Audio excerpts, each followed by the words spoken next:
Shadowed Battlegrounds presents the Battle of Jutland, WWI's largest naval clash.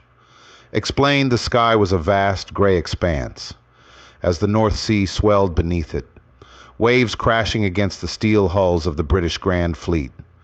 It was May 31st, 1916, and the air was thick with the tension of war.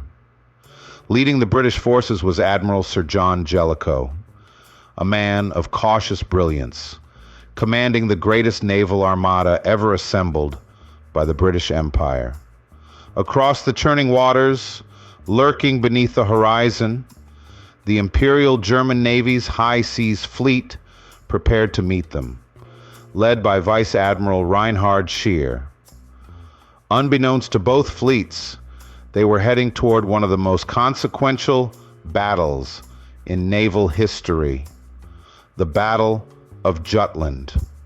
At 2:20 p.m., British scout ships under the command of Vice Admiral Sir David Beatty caught sight of a portion of the German fleet. Beatty's battle cruisers, fast and heavily armed, charged toward the enemy with ferocity.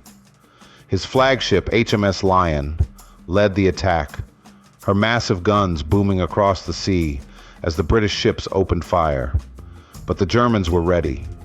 Vice Admiral Franz Hipper's battle cruisers met the British head-on, their precision gunnery catching Beatty's forces by surprise. In the chaos of early combat, two of Beatty's prize battle cruisers, HMS Indefatigable and HMS Queen Mary, exploded with horrific force, struck by deadly, accurate German shells. The destruction was so sudden that the men aboard barely had time to comprehend what had happened. Beatty, watching in disbelief, muttered grimly, "There seems to be something wrong with our bloody ships today." Despite the losses, Beatty's ships pressed on, leading the German fleet northward, unknowingly toward the full force of Jellicoe's Grand Fleet. The British Admiral had been meticulously positioning his ships in a formation known as the Grand Fleet Battle Line, an impenetrable wall of firepower. As dusk began to fall, Jellicoe faced the most critical decision of his career: how to deploy his fleet. If he guessed wrong, his ships could be vulnerable to torpedoes and devastating fire from the Germans. But Jellicoe had spent a lifetime preparing for this moment. He signaled for the fleet to form a line of battle, stretching across miles of the darkening sea. At 6:14 p.m., the full force of the British fleet revealed itself, with over 150 warships now in position. The Germans, caught off guard, found themselves on the defensive. The sky above them lit up as over 100 British guns unleashed a storm of shells toward the German ships. It seemed as though the very heavens were cracking open. On board the German flagship SMS Friedrich der Grosse, Scheer ordered his fleet to perform a daring maneuver known as the Battle About Turn, a 180-degree change of course to escape the British onslaught.